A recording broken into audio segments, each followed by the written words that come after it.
again, my name is Katie, and I'm part of Awareness Film Festival. Thank you also for coming out and watching the screening.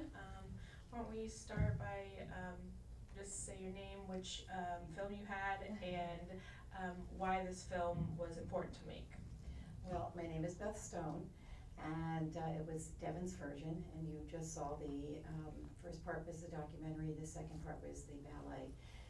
This was my passion for over 5 years. I felt it after I worked with the children, of course, and the parents, the foster parents, the siblings, grandparents, caregivers, and I just felt that there was a need. I felt people just didn't have a really good understanding about what autism was. So I felt I wanted to do something. I wanted to spread that education and insight and awareness into the community. So as I said on the film, this little boy just, he was so precious. He came to me nonverbal, no teeth, just lacking everything. And so I felt that this was a wonderful opportunity for me to share this education with the community. Great, thank you. Hi, I'm A.L. Lee. I made the first film, Artemis and the Astronaut, and I made it after we lost our good friend to Alzheimer's, and I had like 3 ideas that came to me immediately. The first was that the caretaker has to remember everything for the person who has Alzheimer's, and it's usually a family member. And so that's why I thought about the helmet, where she looks into his eyes and all she sees is herself reflected back at her. So with the idea that she has to remember everything for him. And then, and I thought it was really important for the caretakers who have sublimated and suppressed all of their emotions to be able to have their emotions come out before they can move on. And so that's why you see her being angry, and you see her being frustrated and sad. And then I decided to put a little something in for myself, which was that when John passed away, I just remember wishing so much to be able to see him the way he was before Alzheimer's erased everything that was so wonderful about him.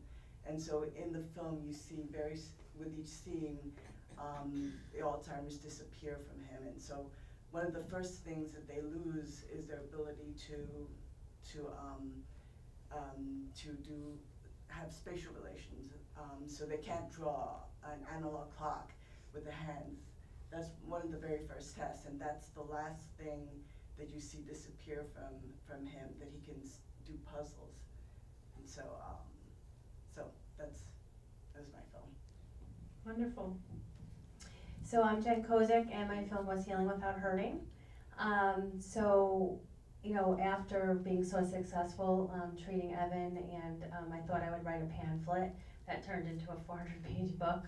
And the reason it did was because I was counseling first responders and families after Sandy Hook, Connecticut, and I knew that I needed to help Adam.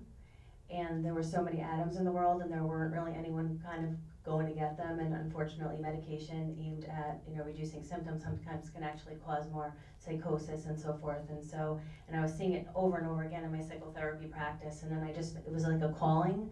So in January of 2013, right after the massacre, I started a Facebook page, Healing ADHD and Asperger's Without Hurting, and I finished my book.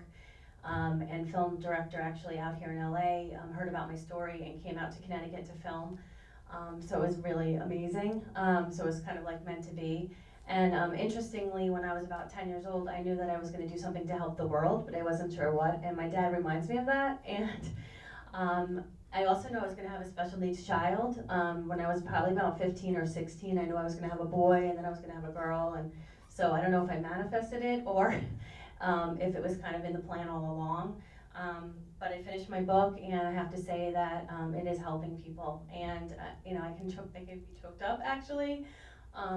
You know, all the testimonials that I get from moms that say that they read my book, that they've implemented a lot of the dietary changes in the GMO, you know, not eating GMOs and heavy toxicity metal and all that, that a lot of their kids are returning back to mainstream school, and they no longer have hit lists for their friends in their class.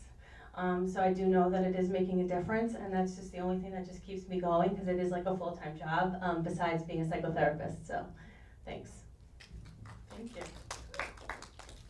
I'm Josh Hansbrough, the filmmaker for Piece of Heart, and I came to know about the story from a friend whose nephew was in the facilitated communication workshop they have, and they were seeing some really benefits from it and miraculous things happening within the community. And I met with the family, and they were really interested in making a film, and I thought it was this beautiful story, and so I tried to shine some light on that. And yeah, there's some misinformation online about it being a pseudoscience or that it's not real, and it's very real for the people that I filmed, so I know it has benefits to some people. Thank you. How can people get a hold of your film or watch your film and social media? My film is on, it's devinsversion.org, and you can watch the whole thing in its entirety. My film is still making the festival rounds, but at the end of it, I think I'll probably post it on Vimeo or YouTube. And my website is www.healingwithouthurting.com, or I'm on Instagram and Facebook, and so everyone can find me there. And I'm hoping to be able to launch the documentary in November. That's the launch, I'm kind of at the end of the festival route, so this is kind of a cool place to end in LA, so, yeah. And our film is online as well on YouTube if you want to watch it or share the link with friends. And you can search for Piece of Heart as well. They have their organization's website and a few other videos on there. Thank you so much, guys, and thank you for being part of Awareness Film Festival. And anyone have a quick question they want to ask any of the filmmakers? Shout it out if you do. They were all great. Yes, they were. Yeah. Thank you so much, guys.